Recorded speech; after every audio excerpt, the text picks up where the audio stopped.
Welcome to another episode of The Sweet Spot, brought to you by the Racing Post in association with BetSBK. Jump on the website betsbk.com for all your best golf betting opportunities. As ever, I'm joined by Steve Palmer. Steve, a mixed bag of tricks last week, but we did find a winner along the way.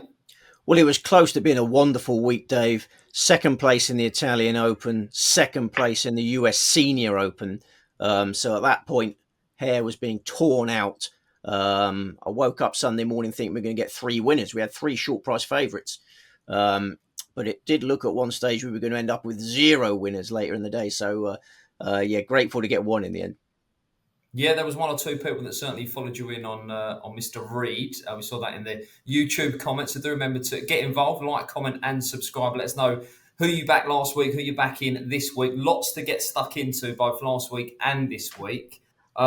Steve, should we just jump straight in because, of course, we've got four to look back on. Yes. Italian Open was the first one. The Italian Open, the only one going on during the day, and then you had three in the evening to keep you busy. Adrian Saddier, a player we've backed a lot through the years. One of our favourite names. A maiden winner. I thought he'd won an event. Well, no. I mean, he should have won by now. He's had plenty of chances and he's got plenty of ability. We were on him in the Soudal Open a month ago. Always thought he was good enough to win on the DP World Tour, but he's no spring chicken now. A 33-year-old. I'm glad he's finally got it done because he does. He does look like a good player. He's always been a bit of a head case, and that's let him down. But I think it helped him on Sunday that he had his compatriot there and his friend there in the final group, Martin Couvre. Martin Couvre and Adrian Saddier getting like a house on fire. You could see how pleased Martin Couvre was for him afterwards. I mean, Martin Couvre got over the defeat quicker than I. There was a warm embrace and it was all very jolly. But it was a triumph for the French at the Italian Open. Yeah, a 200th start for the winner and a maiden success. You have ruined my European Tour watching experience, though, Steve, because every time I see our man Martin Couvre, I'll just think of Graham Taylor now. Well, that's it. Well, it was a long round. It was so hot in Italy. They were playing really slowly, and it was a slow, painful death for Couvre backers. I mean, he had a putt to go three ahead. There was a short par putt on the seventh green. If he'd hold that, he would have gone three shots ahead. He was too clear going into the back nine, but then Adrian Saddier just turned into Superman. He was 5 under par on the back nine, Dave. Don't know whether you were following it to the bitter end, but he was sensational on the back nine. Couvre level par on the back nine. So, Couvre was 3 shots ahead of Saddier at the turn, and then lost by 2. So yeah, flip flopping Frenchman. Indeed, was he findable? I mean, I went back and looked at his form, and there was like a miscut in there. He was only 60 to 1. I'm thinking, how could you have backed this guy? Well, as I say, we're on him a month ago, and then his form did dip, but he was playing well earlier in the season. It's all about patience in this game, I guess. I mean, we went for Oliver Lindell played well, and there weren't many players I regretted backing last week. Oliver Lindell tied 10th with 5 others, fine around 66. I think Lindell will win soon. Like Saddier, I think Lindell will get off the mark soon. And then, remember we were rumming and ahhing over whether to have Rafa Cabrera bail in our staking plan. Were you following him, Dave? Yeah, he showed up, didn't he, at the end? Well, unbelievable. He opened with a 76. Then he shot 63 on Friday, 67, 70. So brilliant over the final 3 rounds. Played like a 300 to 1 chance on Thursday, then played like a 3 to 1 chance for the remainder of the tournament. So, yeah, keep an eye on Rafa. He's playing again this week. Yeah, he's definitely a player to keep on side. But 60 to 1 winner there. Right, it was remiss of me not to mention the offer that you can take advantage of with our friends at SBK. Jump onto BetSBK. You get £40 in free bets when you sign up and place a £10 wager. Terms and conditions apply. 18 plus begambleaware.org there. Right, let's continue our look back. Should we go with Padraig? Yes, US Senior Open. It turned into a duel. Padraig Harrington closed with 7 consecutive pars. It was trademark Harrington grit over that closing stretch. Obviously, we were on Stewart Cink and had very high hopes. Yeah. And the putt on 16 and 17. This tournament was available on the Sky Sports Plus, and Stewart Cink hit 2 brilliant approaches on 16 and 17, but missed short putts. He's got that claw putting stroke. It was pretty unconvincing. So he lost Well, by a shot. the PGA Tour coverage went split screen. I was in the snooker club, Oh, and you watched them both? we had the PGA on, and Yeah. they went split screen Oh, to see both of them hit into 18, and it was marvelous from Padraig, wasn't it? Beautiful. well, I expect the Irishmen were pleased in the snooker club there, but yeah, obviously we all love Padraig. That's his second US Senior Open. He's won 2 senior majors, and that's his second one. But yeah, Stuart Sink so close yet so far. 12-1 winner. Should we move on, or you got anything else to add there? Well, I think it would be remiss of us not to mention Miguel Angel Jimenez, keeping our campaign going. Yeah, we want him on that Ryder Cup team. He finished third. So yeah, hopefully caught the eye of Luke Donald again. Yeah, he's been really impressive lately. We need experience on that side. Let's keep the campaign going. Yes, I'm all for it. Again, like even if he just leaves the warm up, I'm all for it. Right, the Livers. Patrick Reed, back of the net, 20-1. Yes, this was the tournament that I enjoyed the most, of course. Good old Patrick Reed. I mean, 3 shots clear heading into the final round, then went 5 shots clear. Yeah, I thought finally I'm going to get a nice relaxing golf tournament because the other 2 were very tense. But then that 5-shot lead just disappeared so quickly. I mean, Junichiro Kazuma looked like being the party pooper, just going birdie crazy on that back 9.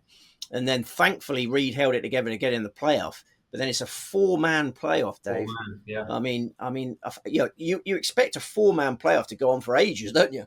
I was settling down, ready. I got a glass of lager out. I thought this would be a long playoff, but Reed dominated the playoff because Louis Oosthuizen drove straight into the water. Paul Casey, who'd played well all day, just started hacking his way up the playoff hole. So it came down to Junichiro Kazuma and our man Reedy. And Kazuma was struggling for par. He'd left a mid-range putt for par. So Reed hold for birdie, but 2 putts might have been enough. A par might have been enough. But yeah, it was a lovely moment when he holed for birdie, and obviously massively on the Ryder Cup radar now. What of Casey and Oosthuizen? That was sort of a little bit return to form for the pair of them. More Casey than Oosthuizen. Yeah, Oosthuizen, a bit like Kuvra, seems so happy in defeat. I mean, the live guys are so relaxed. I don't like that. Well, you should be trying to win, especially when you've just driven into the water and surrendered so meekly there. But I think Oosthuizen, I could see him and Reedy having a little bit of banter on the final green. I think he probably would have said to Reed, about bloody time, because Reed's never won on the Live Tour until then. That was his 41st event because he switched to Live straight away. So I think there was some good banter took place there. And now it's up to Keegan Bradley to decide whether he wants Reed on the Ryder Cup team. Obviously, he's been a Ryder Cup colossus through the years. But would you have him on, Steve? Well, I don't know the ins and outs of everyone's relationships with him. I think what Keegan Bradley needs to do now is ring up the people that are in Ryder Cup contention and say, how would you feel about Patrick Reed being on the team? Because it's very similar with Luke Donald and Sergio Garcia because. A lot of people hate Sergio Garcia. I think there'd be less of a problem for Keegan Bradley, but I think there'd be a few players on that American side that wouldn't want Patrick Reed to be in the team. Bradley needs to find out whether it's worth it.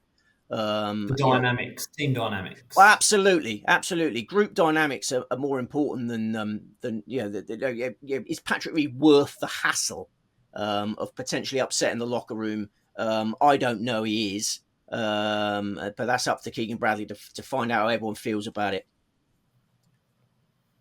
Anything else to add, or should we move on to the Rocket? Well, I will just add about I'll add 2 things actually. Jon Rahm's streak of top 10s came to an end. Do you remember he'd never finished outside the top 10 on the Live circuit? He finished 11th last week, so I think that would have cheesed him off a little bit. And then the other thing to point out is Sergio Garcia did get his Open Championship. He did get his card. Yeah, I saw that. Yeah, I did see that. Yeah, he did enough to repel the others behind him. So yeah, he'll be playing his first Open Championship since 2022. Did you see, just quickly, Bryson DeChambeau on stage? There's some sort of concert going on. Just what a man he is! What a man! Just very much the crowd in the palm of his hand. Yeah, he was the unofficial tournament host, wasn't he? Because he's from Dallas, and he kept thanking everyone for turning up. It sort of distracted him from his golf a little bit. I think he had so much going on, so I'm quite pleased he was distracted. It helped Patrick Reed win. Every day that goes by, I become a bigger fan of Beefy Bryson. So that was wonderful. Right, let's move on to the Rocket Classic. 110 to 1 winner here. Aldrich, what we go with? Pot Gita, we'll go with. Are you happy with that pronunciation, Yeah, Steve? pot Gita, pot Gaita. I'm pretty relaxed on the pronunciations. Whatever makes you feel good, Dave. Thank you. Um, Was he findable first? Yeah, he was. Well, I mean, he was definitely worth taking a chance on. I mean, I am kicking myself a bit because we've had eyes on Oh, him. you can't find them all, mate. Well, we've had eyes on him all season. Yeah, this is not a normal golfer. This is a phenomenal talent, and Yeah. certain courses at the moment. He's a very raw talent, but certain courses suit him really well. He nearly won the Mexico Open on a wide open track. We backed him for the Corrales Punta Cana in April, and last week's venue, another wide open layout, suits him well. Yeah, this is the ball speed numbers he generates are just unheard of. Like he's getting past 190 mph. He's making Rory McIlroy look like a plodder. This is the longest driver on the PGA Tour. So, I think he's in for a massive career because there's probably nothing more important these days than being able to give it a bloody good wallop. He's only 20, isn't he? Yeah. It's all happened so quickly for him. Yeah, amateur champion in 2022. So he's been a phenomenal amateur, Corn Ferry Tour winner, age 19, and now not many players have won on the PGA Tour this early. I think if he smartens up his short game, Dave, his short game, his chipping can be a bit iffy. Then I think he could contend for the highest honours in the game. Yeah, we've got a serious customer here. He's like a rugby player it's a bit like it's a Happy Gilmore style thing, isn't it? It's just popped into my head because Happy Gilmore, ice hockey player, big beefy ice hockey player, turned to golf. Aldrich Potgard, he's had a rugby history, which is where he's got this big muscle from, and just hits it such a long way. Did you settle down with a jar or two for this one? Because we went into, what was it, the fifth playoff hole? I'm a stickler for chronology, and which is why I was onto the producer early because it was quite hard to work out. But this one finished late because obviously it went to a playoff, and Max Grayson, playoff loser. That's 4 second places on the PGA Tour for Max Grayson now. He never won on the Corn Ferry Tour. He had 2 second places on the Corn Ferry Tour, so he's become a bit of a nearly man. But I think it's important to remember that last year was his first full season on the PGA Tour. He's a bit of a late bloomer. So I'm going to give him the benefit of the doubt at this stage. I mean, he didn't do much wrong on Sunday, did he, Dave? I'd say he was beaten rather than he surrendered. So he's 30 years of age. Keep a close eye on Max Grayson. And the favourite. Surely there's going to be mental scars at some point, though, if you keep it in the post. Yeah, for sure. I think, I think we've got to be careful with Graysman. I don't want to. I think we can, send the jury out too early. I just want to see a little bit more from him before I make my verdict on Max Graysman. He hits it a nice distance, and he's a good putter. Keep him on side. And then Colin Morikawa was the one I wanted to discuss before we've got so many tournaments to get through. Well, you only got 2. It just every day goes by, makes himself more unpopular. Well, there is that. Yeah, there is that. I mean, another unseemly spat with the media. So unnecessary. Big overreaction in my eyes to that. We won't get embroiled in that. But his relationship with the media is in terrible shape. But I think his relationship with his caddies is the one we need to focus on because I suspected he wouldn't get on well with Greiner, Joe Greiner, very contrasting character to Colin Morikawa. The relationship lasted so little time. It was a panic decision to get rid of JJ Djokovic. That was a proven formula. They won 2 majors together. I couldn't believe he got rid of JJ Djokovic. It was a fit of pique after getting done by Russell Henley at Bay Hill. Do you remember that one? He was a similar character to Colin Morikawa, and they did so well together. If Russell Henley doesn't chip in at Bay Hill and do Colin Morikawa there, they would still be together. I'm certain of that. So it was a panic decision, knee-jerk reaction. He's gone to Joe Greiner because Joe Greiner was the flavour of the month. He won with Justin Thomas, didn't he? I think Colin Morikawa's got issues. Okie dokie. Right, I'll tell you what I'll do first. I'll let you know which tournament SBK are running their 25% winnings boost on, and that is the John Deere Classic, which is a classic on the PGA Tour. And we will get onto that, but we are going to Germany first here, Steve, for the... I made it the 300... Is that right? My notes right? 306... No, it can't be right. 36th edition. 6th in a row at the same track. That's it. So loads of course form here for the BMW International Open. It feels like a biggie. It's usually a biggie. Tell us about the track first. No, golf. Golf wasn't invented 316 years ago. I I watched a film called Tommy's Honor. Recommend it. Tommy's Honor, great film. Find it. Talking about the oldest Open champions. It wasn't that long ago. It shows the first few Open championships. It's a fascinating film. The BMW International Golf Club München Eichenried, Munich, Germany, 7,354 yards, par 72, 4 par 5s. Eichenried has hosted this event 28 times, most recently 1997 to 2011, 2013, 2015, 2017, 2019 onwards. It's flat, straightforward. All the par 5s are reachable in 2 shots. We've had 11 rounds of 62 in the BMW here. Sunny, hot, calm weather forecast. A field of 156 going at post. Okay. Done a bit of research. Last 3 winners, all ranked 41st, 43rd, and 49th driving distance. So I kind of was a bit conflicted here because I was thinking, well, maybe you don't need to send it. What are your thoughts, Steve? What's an attribute here? Yeah, that's a quirk, I should think, because these par 5s are there to be overwhelmed by the big hitters. Exactly, I like attacking golfers. Yes, this is an easy course to be overwhelmed by long drivers, and the weather forecast is good. I think a long driver who putts well will win here. Okay, right, let's give you a show then. Your man, head to the market here, Mr. Reed, 14 to 1, Nigel Peterson 19, Puig 21, Smith, Penge, yes, Martin is up there as well. Sergio Garcia's in there. Good field, Steve. How many in the team? 4. Okay, right. 4. Who is the main selection? Marco Penge, who was a hero for us in the Hainan Classic at the end of April. A 3-shot victory, a maiden DP World Tour title, a player who's come on in leaps and bounds this year. He turned 27 last month. He's looking $1 million. He won twice on the Challenge Tour in 2023, a 4-shot triumph in Portugal, a 6-shot triumph in the Challenge Tour Grand Final. DP World Tour rookie last year, took time to settle. 12th place in the Irish Open was the highlight. But this year, really, really impressive. Couldn't play until the Kenya Open, you might remember, Dave. Kenya Open at the end of February, because he had this harsh betting ban, which we've discussed before. He had a few casual wagers on events he wasn't in. So, winning wagers as well. Yeah, he's a shrewdy. Winning wagers, shrewdy. Good sign for Marco Penge fans. But his betting days are behind him. He's banking healthy checks regularly on the DP World Tour. He doesn't need to bet anymore. He started with 20th place in the Kenya Open, then 3rd in the South African Open, got that win in China, 28th in the US PGA Championship on his stateside major debut. Magnificent effort. And in his last 2 starts, tackling courses which don't suit him, he finished 25th in the Soudal Open, 21st in the Italian Open. That venue last week, far from ideal. Bone dry, wasn't it, Dave? I mean, we have scorching summer, bone dry Italian Open venue. None of the par 5s could really be attacked. A lot of players taking irons off the tee. It put Penge in a bit of a straitjacket last week. This week, the driver can come out to play.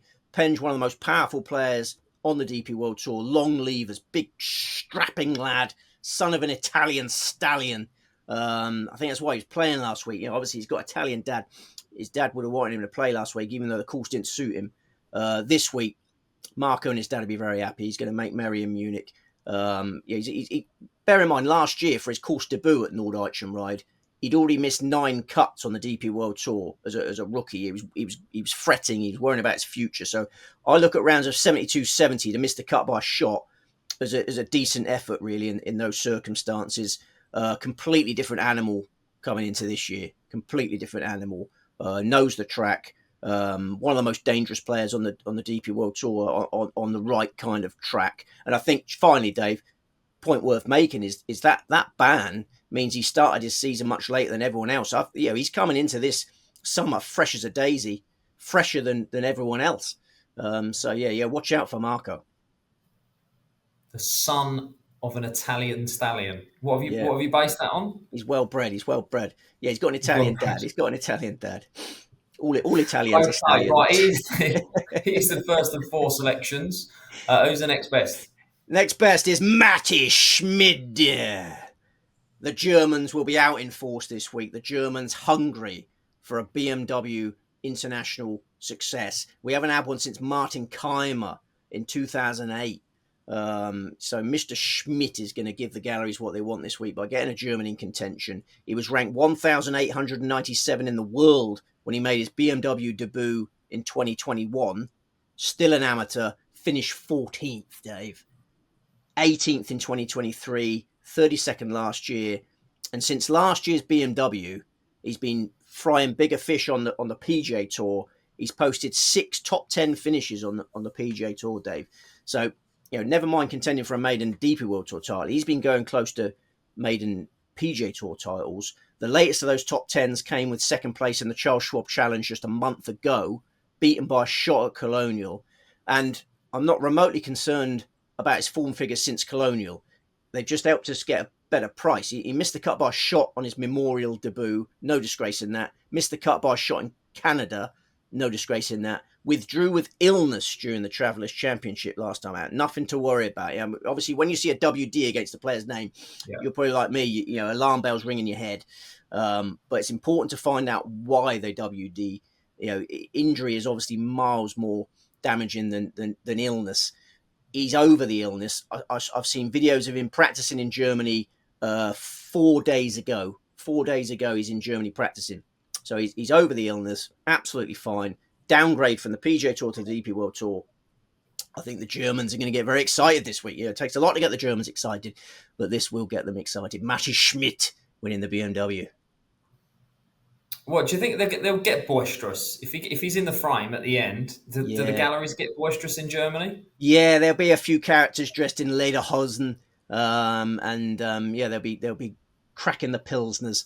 Don't you worry. There'll be a cracking atmosphere if Matti Schmidt wins. I prefer Marco Penge to win, but if Marco Penge doesn't win, then we're all behind Mr. Schmidt. Right, 2 more. Who's the third pick? Daniel Hillier. One of the best drivers on the DP World Tour. My team jam-packed with some serious big dog handlers this week, Dave. Hillier, so well equipped to bring Aichen Ride to its knees. We saw that in 2022. He finished third in 2022 despite holding nothing. He was 85th in the putting stats that week and finished third. Just goes to show how well this layout suits him. He was a DP World Tour maiden that week, which is possibly why he struggled over the weekend. He was brilliant for the first 2 rounds and stalled a bit. Then he won the British Masters, so he knows he can get the job done now. You'll remember the Dubai Desert Classic at the start of the year, Dave. We were on Tyrrell Hatton. Hatton and Hillier had a thrilling duel. Do you remember that one? The Emirates is a driver's track, and Hillier showed his driving ability there. And the best finish he's had since Dubai, 9th place in the Hainan Classic, won by Marco Penge. So that course favoured your Penges, your Hilliers. This week's course favours your Penges, your Hilliers. And like Penge, Hillier's been doing well recently on courses that don't suit him. He's been doing okay. He finished 26th in the KLM. He finished 41st last week in Italy.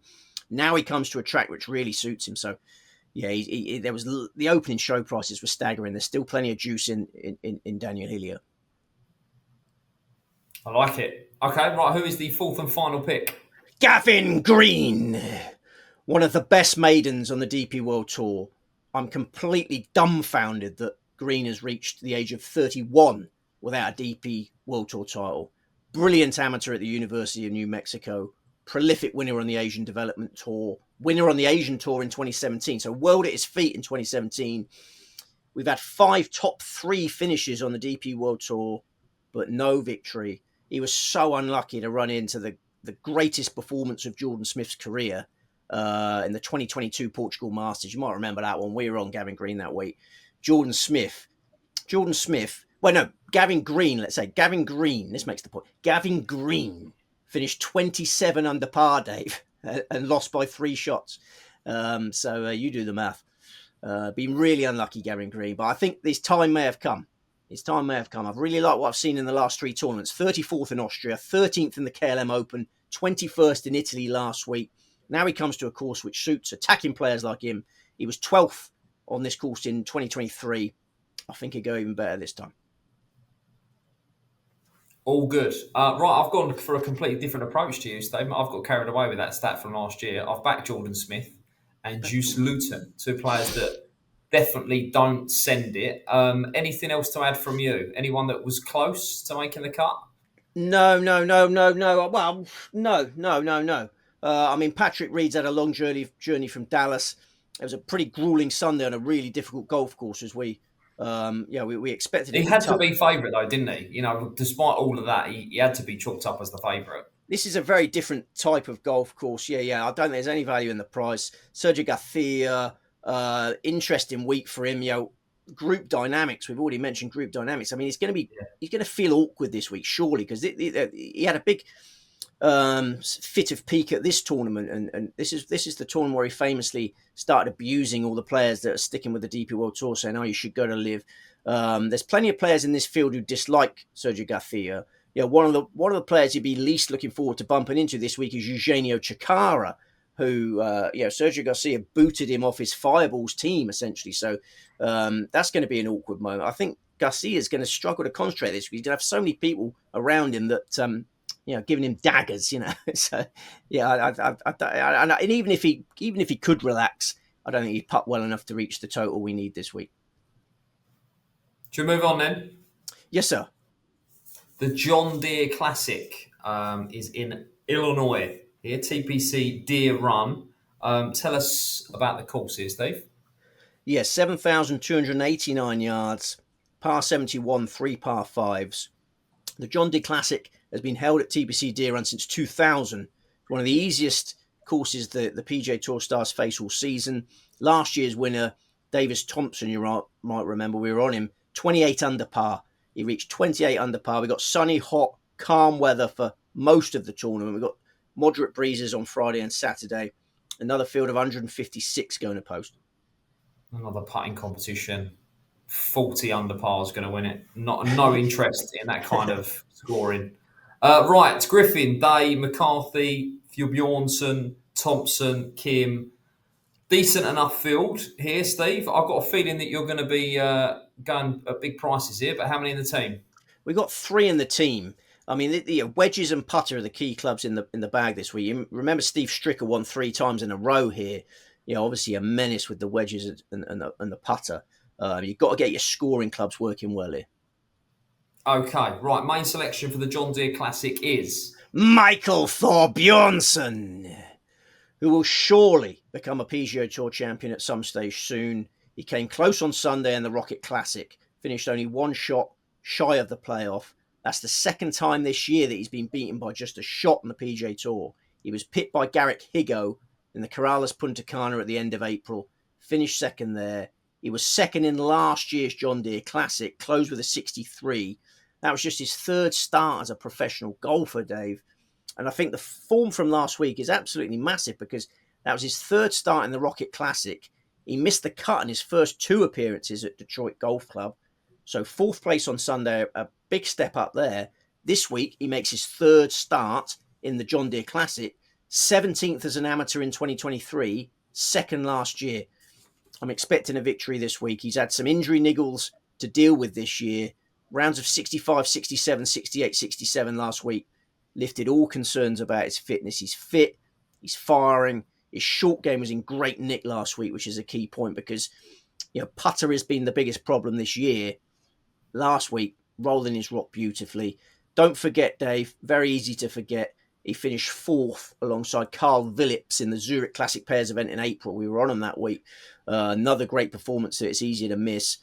And icing on the cake, Dave, icing on the cake. I try and get the icing out. It's already getting hot in the work shed. I'm starting to sweat.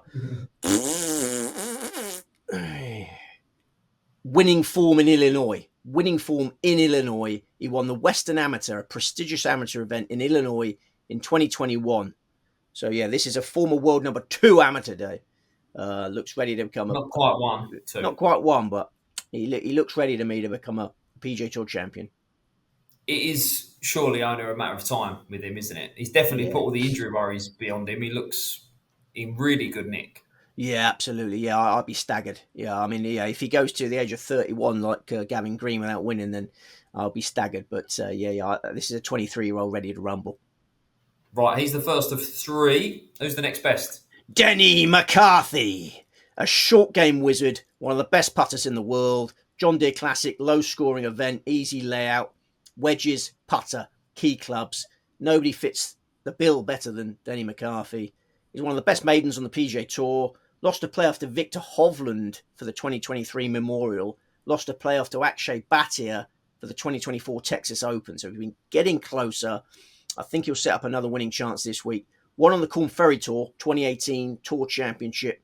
Been threatening on the main circuit ever since. And here at Deere Run, he's been hammering on the gate of the winners' enclosure. 6th in 2022, 6th in 2023, 7th last year. Started with a 64 last year, finished with a 64 last year. This is such a golden opportunity. He's not missed a cut this year. 8 top 20s, 5th in the Genesis Invitational, 14th at Sawgrass, 8th in the US PGA, 12th last time out in the Travelers Championship. So contending in elite fields.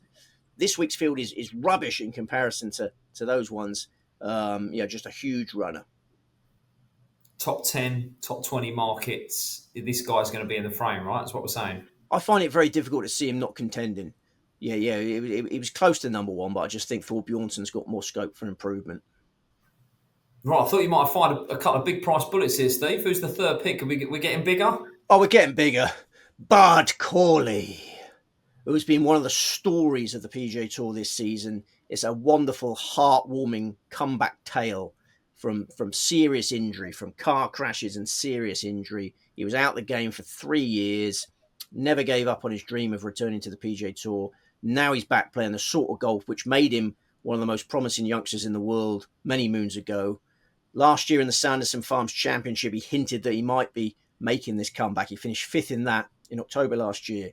And then this year, wow, such great progress. 6th at Sawgrass, 4th in the Valspar, 5th in the Texas Open, 3rd at Colonial, 25th in the Travelers last time out after a strong weekend. So he's doing everything right. He finished 8th in the 2016 John Deere when he was ranked 377th in the world. He was 12th in 2017, 18th in 2019. Tees up this week as world number 59. He'll be more confident than ever of making an impact at Deere Run. And there would be a dry eye in the house either, would there? No, I don't think there would. No, I would definitely shed a few tears if Corley gets the job done on Sunday night. Totes emotion. Right, reminder, of course, SBK are running 25% winnings boost if you manage to find the winner of the John Deere Classic. All the information is on the website, betsbk.com. So if you want to follow Steve, which I'd advise you should, or go your own, if you do find the winner, 25% boost there. Right, anything else to add on the field or this tournament, Steve? I think we need to discuss the favourite because I think it'd be the first time he ever has been favourite. Ben Griffin, a PGA Tour form horse. Results of 8, 1, 2, 10, 14, 13. That's not even including his victory alongside Andrew Novak in the Zurich Classic Pairs event. So consistently playing well. But it's a mental challenge more than anything. He's a short price favourite this week. He deserves favouritism. He's gone up a level clearly, but he's world number 17. Probably going to be playing Ryder Cup make his Ryder Cup debut this year. But I just can't do it, Dave. He hasn't won me over yet. I'm sure he doesn't care. It's not going to keep him up at night. But he just doesn't. I just can't back him at that price. I'm sure plenty of people will, but he's just not for me. Fair enough. Let us know in the comments if you're with or against the Jolly in the John Deere. Right, usually, Steve, I ask you what you got coming up this week. I'm going to see you tomorrow. It's party time. Well, yes. A trip to London for various commitments, and yes, we will. We'll have a party. Was it the summer party? Is that what they call it? It is, yeah. It's like somewhere local to the office here, but yeah. No, do us good. It do us good. Yeah, we need a little breather in the middle of the season because Open Championship looming large. It's important to let your hair down before the Open Championship. And we're going to create some content. Apparently, listen, it's not too far. I've suggested we just let the big dog eat and try and reach the Thames off the roof, but producer Sam's not too happy with that one. I think there's health and safety issues there, isn't there? I mean, you can get away with anything in Sadiq Khan's lawless London, but that's probably not allowed. No, true. Right, let's have a round up then. 2 tournaments, good tournaments this week. We're off to Germany for the BMW International. Who are you tipping, Steve? Yeah, 7 tips across 2. So that's 2% of the field again, I think. Yeah, we did all right with 2% of the field last week, so we'll have another crack. BMW International, Marco Penge, Matty Schmid, Daniel Hillier, and Gavin Green. And the John Deere Classic. Michael Thorbjornsson, Denny McCarthy, and Bud Corley. Marvellous. Right, do let us know who you fancy in the comments below. Steve, that is a wrap. It's been a pleasure as ever. And yeah, I'll see you tomorrow. Yeah, I'm going to start the fans. Start the fans, please, because it's already sweltering and it's only 10:30 in the morning. So it's a real heat wave, isn't it, Dave? But we mustn't grumble. Mustn't grumble. Global warming and all of that. Right, do make sure you gamble responsibly. Enjoy the golf, and we'll see you next week.